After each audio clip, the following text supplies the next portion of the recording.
Hoje vamos fazer uma aula de revisão, né, para avaliação do EDAG, que vai acontecer dia 6 de novembro, sobre trocadores de calor. Aqui a gente vai falar de alguns conceitos principais, tá, dos trocadores de calor. Então, os objetivos de aprendizagem dessa aula é reconhecer os tipos de trocadores de calor e classificá-los, né?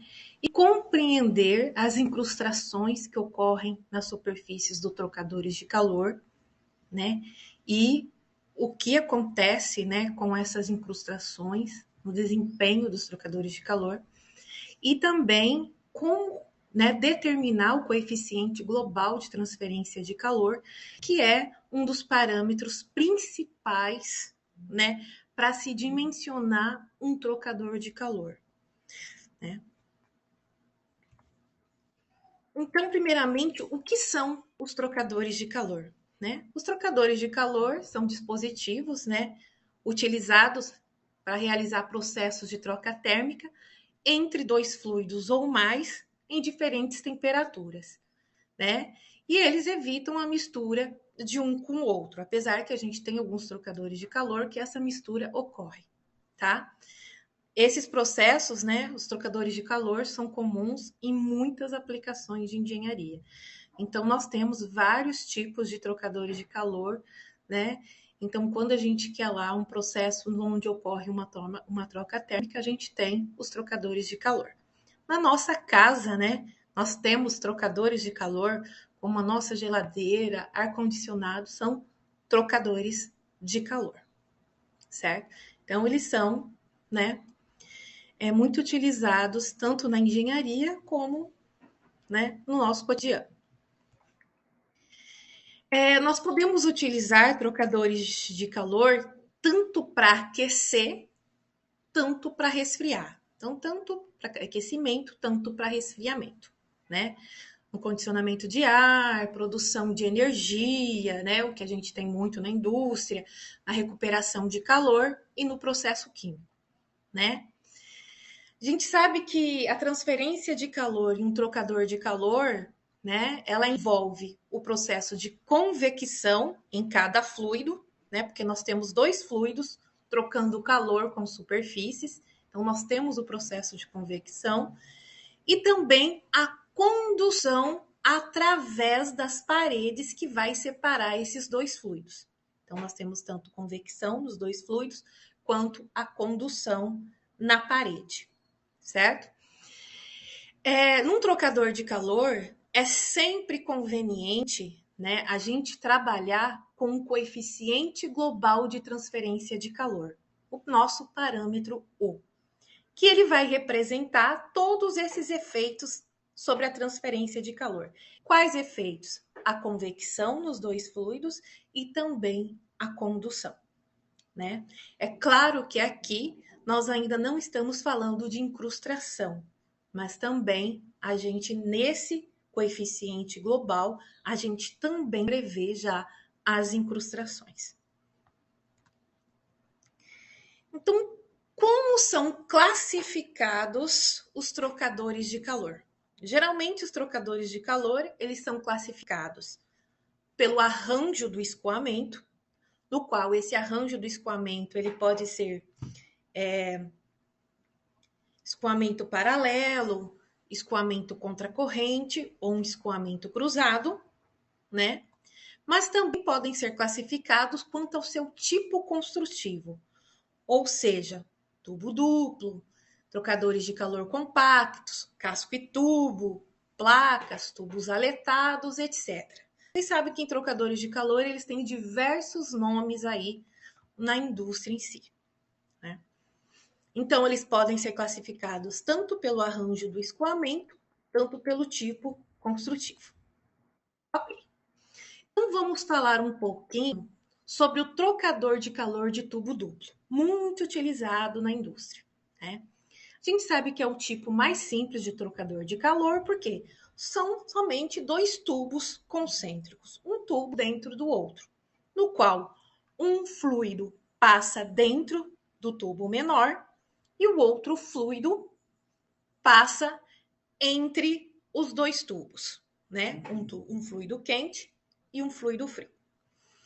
Ele é o mais simples, né, de todos os tipos de trocadores de calor. Ele tem uma fácil manutenção envolvida e geralmente ele é aplicado em a aplicação dele é em pequenas capacidades, né?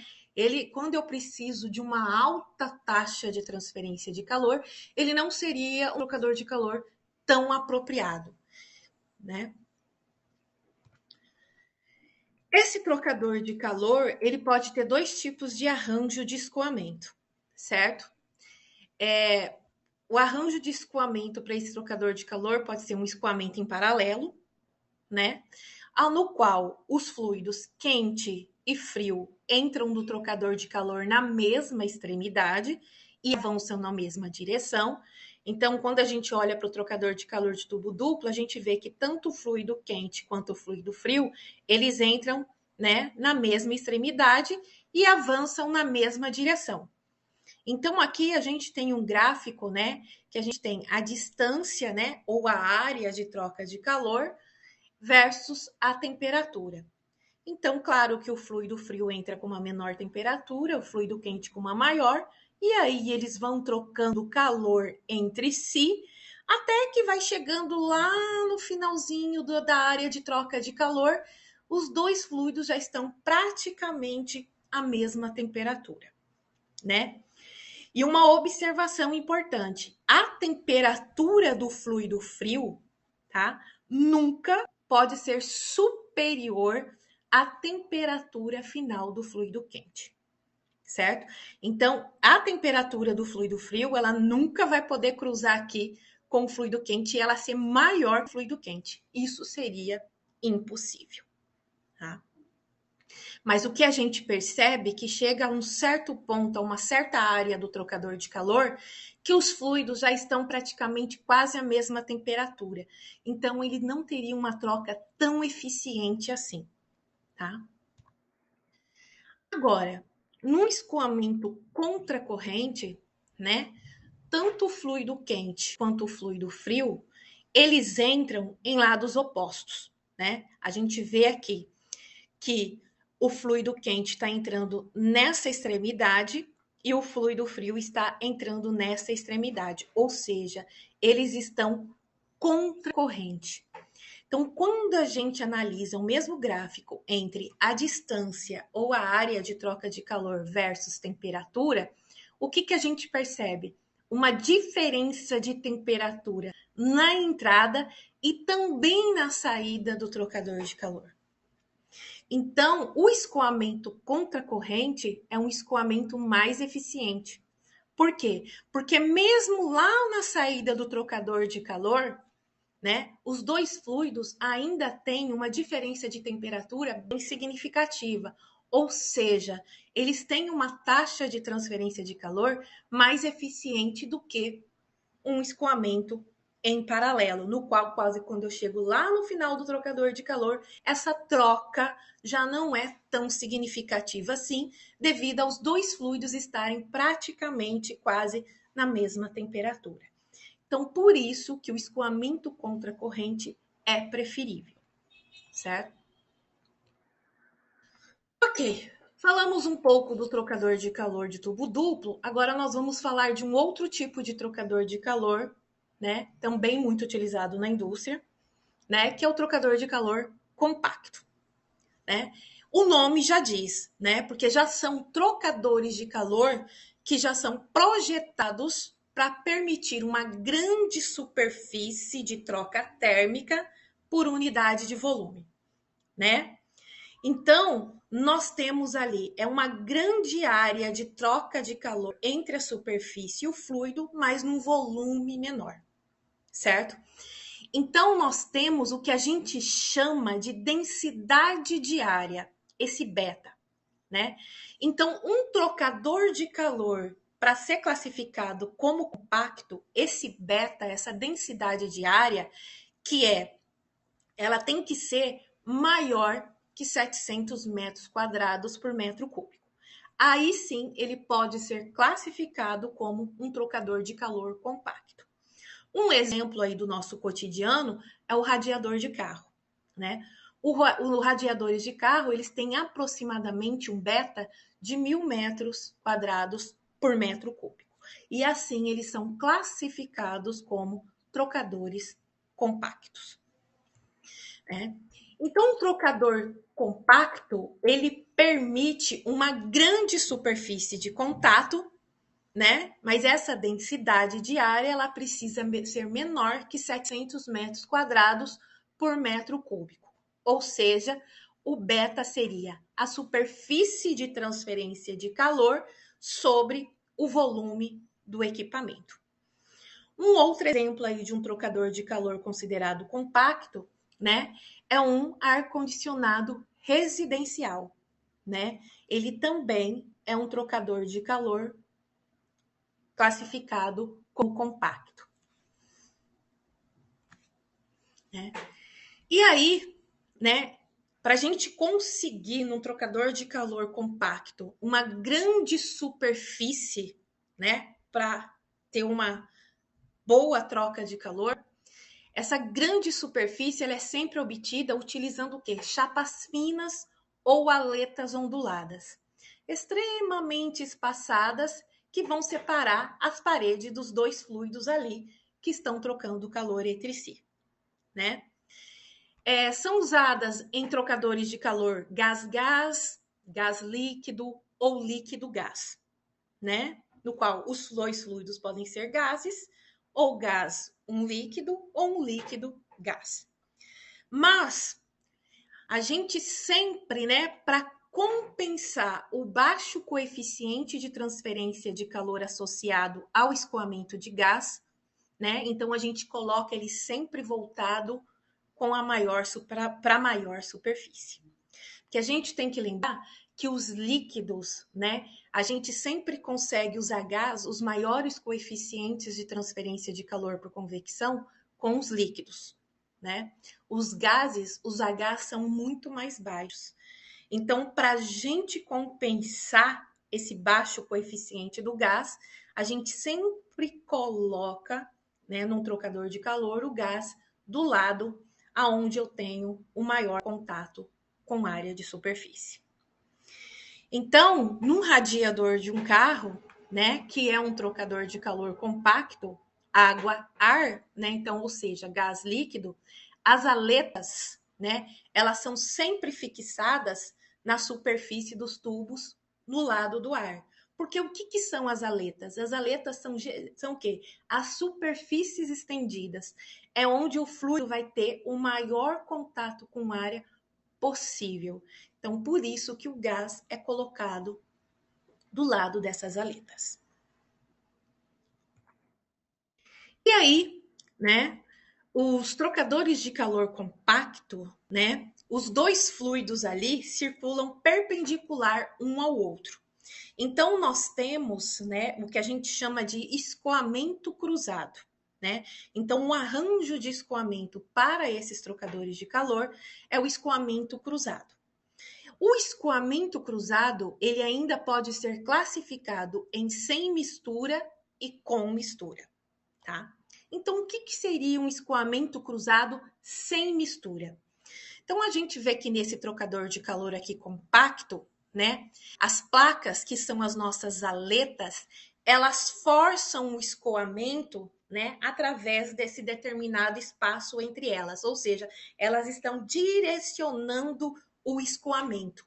E aí, elas evitam que o fluido se mova na direção transversal. Então, é o que a gente chama de um escoamento cruzado sem mistura, ou seja, um fluido está passando dentro do tubo e o fluido está passando entre os tubos, mas direcionado por essas aletas. Então, seria um escoamento cruzado sem mistura. Já no escoamento cruzado com mistura, né, o fluido, como a gente não tem aquelas aletas, o fluido ele está livre para avançar na direção transversal.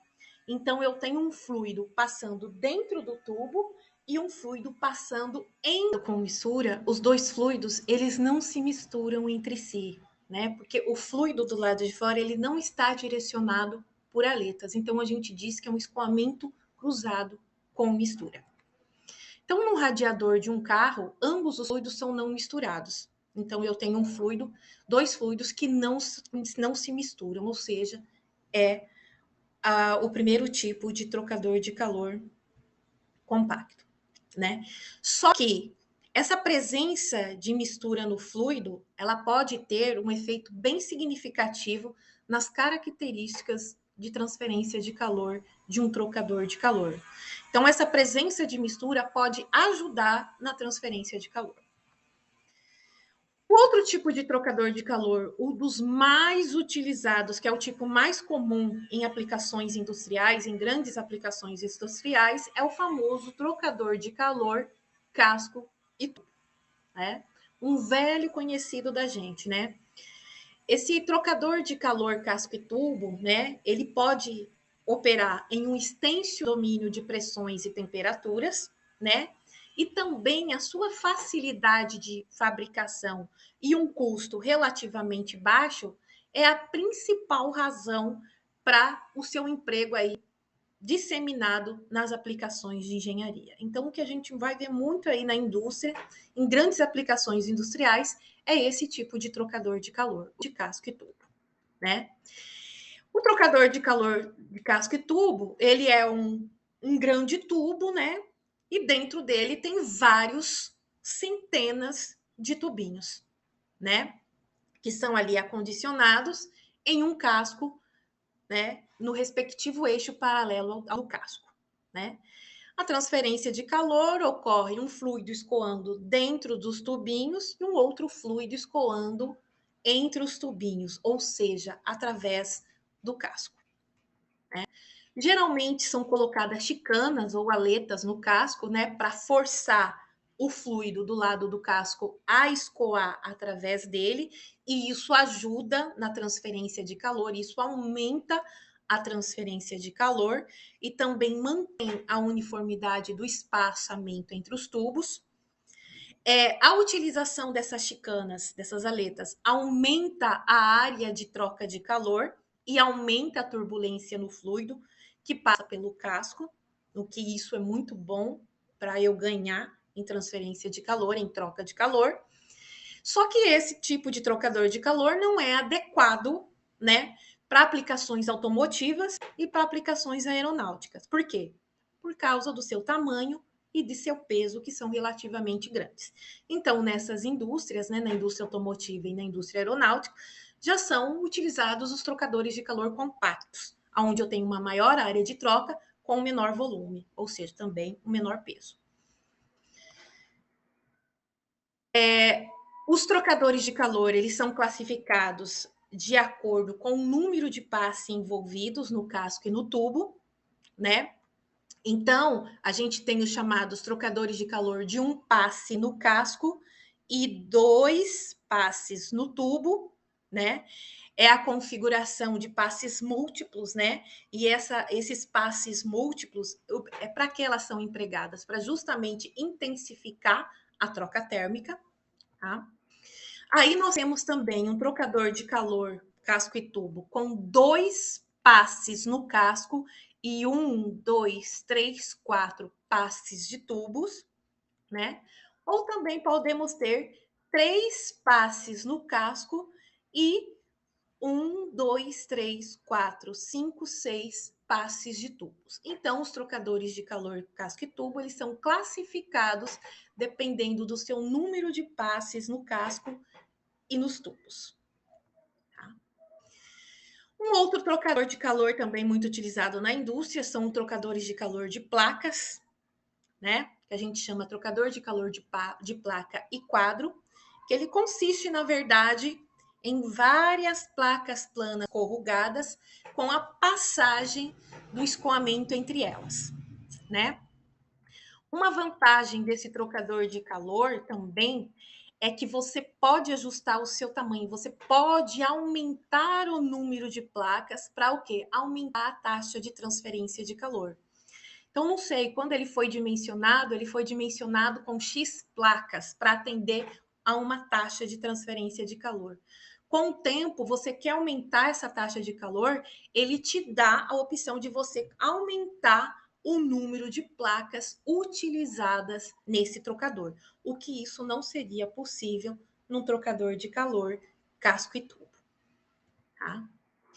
E aí a gente sabe também que os trocadores de calor muitas vezes são chamados por nomes específicos, por exemplo, um condensador, né, onde eu tenho ali um dos fluidos é resfriado, né, e condensa o escoar através do trocador de calor. E também temos trocadores de calor chamados evaporadores, que são as caldeiras, né, que é um tipo de trocador de calor onde um dos fluidos vai absorver o calor e vaporiza. Né? Então, a gente tem nomes específicos para também alguns trocadores de calor.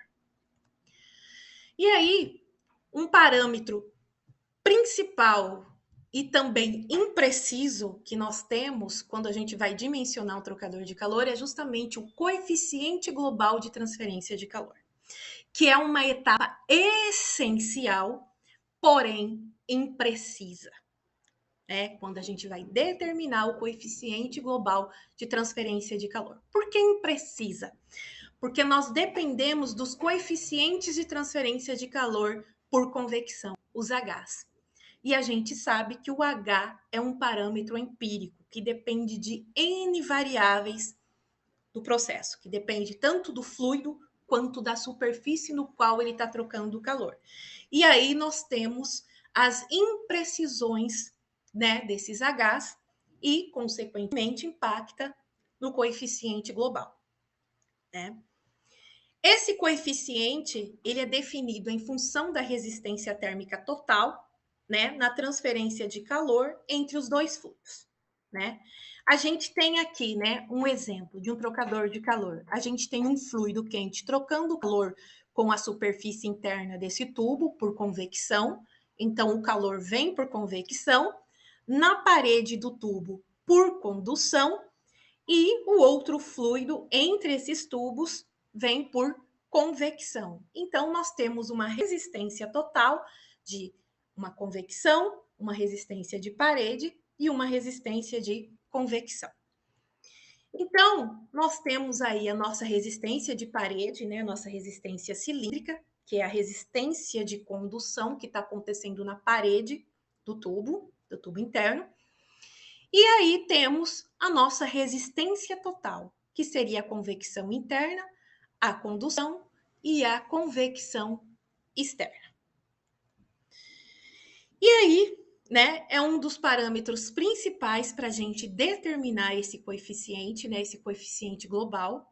Então, a gente consegue determinar, né, calculando essa resistência total, mas lembre-se que essa resistência total, as resistências de convecção, elas dependem do H, do coeficiente de transferência de calor por convecção. E lembrar sempre que muitas vezes, né, quando está ocorrendo a convecção, simultaneamente poderá estar ocorrendo a radiação. E aí, o H de radiação geralmente já está combinado com o H de convecção. Então, esses Hs de convecção, ele já tem o efeito da radiação combinado a ele, tá? E aí, nós temos a determinação do nosso coeficiente global, certo? Aqui, só para exemplificar alguns valores representativos de coeficiente global de alguns trocadores de calor com alguns tipos de fluido, tá? E não podemos, né, deixar de falar de fator de incrustação. Por quê?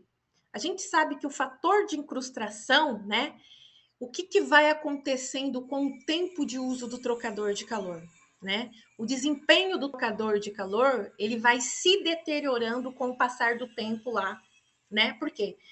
Vai se acumulando, né, depósitos de fluidos ali nas superfícies da troca de calor. E essas camadas, né, que vão ali ficando depositadas, representa, né, no coeficiente global, uma resistência adicional. E aí vai provocar uma diminuição na taxa de transferência de calor, vai provocar uma diminuição no coeficiente global de transferência de calor. certo? Então, o efeito líquido dessas acumulações na transferência de calor, ela é representado com o que a gente chama de fator de incrustação, né? Que vai ser a medida da resistência térmica introduzida por essas incrustações. Então, aqui a gente vê um exemplo típico de um trocador de calor casque-tubo, que é lá, ó, que foi praticamente, ó, tomado pelas incrustações e assim perdendo a sua eficiência, perdendo o seu desempenho, né? E aí, essas incrustações, elas devem ser consideradas sim no projeto, tá? A gente, né, precisa, quando a gente for dimensionar um trocador de calor, precisa prever essas incrustações, certo? É claro que vai ter que fazer limpezas periódicas no trocador de calor, mas quando esse trocador de calor é dimensionado, essas incrustações precisam ser previstas, tá? É claro que quando o trocador de calor é novo, esse fator de incrustação é zero, né? Mas com o tempo de uso, elas vão se formando, né? E aí, o acúmulo desses depósitos, né? Dessas incrustações na superfície do trocador de calor, né? Vai aumentar aquele fator de incrustação e vai diminuir o coeficiente global de transferência de calor. E isso é ruim para o desempenho do trocador de calor. Então, por isso, quando a gente dimensiona um trocador de calor, a gente já prevê no projeto duas resistências de incrustação, uma interna, né, do fluido interno, e a outra do lado externo. Então, elas precisam ser previstas no seu projeto de um trocador de calor. Tá? E aí, a gente não vai entrar no detalhe aqui, mas a gente tem várias maneiras para calcular, para dimensionar um trocador de calor. A gente tem vários métodos para dimensionar um trocador de calor, né? Para fazer a determinação dessa área superficial de transferência de calor. Um dos métodos é o DTML, ou a média logarítmica das diferenças de temperatura, que ele é fácil de utilização, né? Quando a gente conhece lá no nosso projeto as temperaturas de entrada e de saída dos fluidos, e aí, por um balanço de energia, a gente consegue determinar, né, essas temperaturas. E aí, também temos o método da efetividade NUT, ou número de unidades de transferência. Que aí seria um método um pouco mais simples, caso, né, eu precisa prever as temperaturas de saída em determinado trocador de calor. Ah, mas o método DTML eu não consigo fazer isso? Eu consigo, mas aí seria um método um pouco mais complicado, porque você ia ter que fazer várias interações para convergir para uma determinada temperatura, tá? Então, claro que a gente tem outros métodos, né, para dimensionar trocadores de calor. A gente tem método Kern, método Tinker, tem vários outros métodos para, né, dimensionar um trocador de calor. E aqui eu coloquei uns exercícios, né, só para a gente fixar um pouco os conceitos que são importantes aí para um trocador de calor. Esse primeiro exercício foi de um concurso da Fiocruz, né? Ele diz o seguinte: com respeito a trocadores de calor, analise as afirmativas a seguir. 1. Um trocador de calor se caracteriza por transferir calor de um fluido para outro sob temperaturas diferentes, podendo não ser misturados com o intuito de arrefecer ou aquecer um determinado fluido. É uma verdadeira, porque essa é justamente a finalidade de um trocador de calor. Então, é uma afirmativa verdadeira. Segundo, os trocadores de calor são projetados para maximizar a área de superfície da parede entre os dois fluidos, enquanto minimiza a resistência do fluxo do fluido através de um trocador de calor, com o intuito de aumentar a sua eficiência. Também é verdadeira. É justamente o propósito por eles serem projetados dessa maneira. Terceiro, as aletas são usadas em toda a área da tubulação para aumentar a troca de calor, construídas em materiais de excelente condutividade térmica e acarretam em um aumento drástico da pressão. Então, o propósito das aletas, claro que não é aumentar drasticamente a pressão na entrada e na saída. Ela é justamente para o quê? para turbilhonar mais o fluido, para aumentar a área de troca de calor e até mesmo, né? Muitas vezes aquelas chicanas, elas estão ali porque, como eu tenho umas centenas de tubos ali, aquela vibração, né, devido ali à superfície do tubo, né, pode acarretar problemas, né, no trocador de calor. Então, elas não estão ali para esse aumento drástico na pressão de entrada e na saída. Então, essa terceira é falsa, tá? E a quarta, em trocadores de calor contra corrente, os fluidos entram no trocador de calor em lados opostos, é mais eficiente e os fluidos fluem aproximadamente perpendiculares entre si através do trocador de calor. Verdadeira. Por quê? O escoamento contra corrente, ele sempre vai ser mais eficiente do que o escoamento em paralelo. Porque a gente vê lá que tanto na entrada quanto na saída, a gente ainda tem um ΔT, né, significativo, ou seja, eu vou ter uma eficiência, ele vai ser muito mais eficiente, eu vou ter uma troca de calor, né, muito mais eficiente para esse tipo de arranjo de escoamento, né? Então, a alternativa aqui correta é justamente a D. Tanto a afirmativa 1 quanto a afirmativa 2 e a afirmativa 4 estão corretas. Então, alternativa D.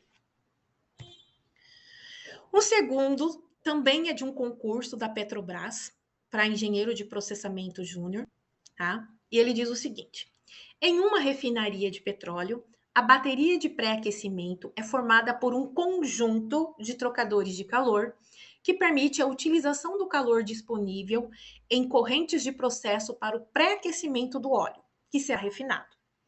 A deposição é um fenômeno que está presente nesses equipamentos. No equacionamento térmico e fluidodinâmico da bateria e de seus trocadores de calor. A deposição não tem influência na fluidodinâmica do escoamento?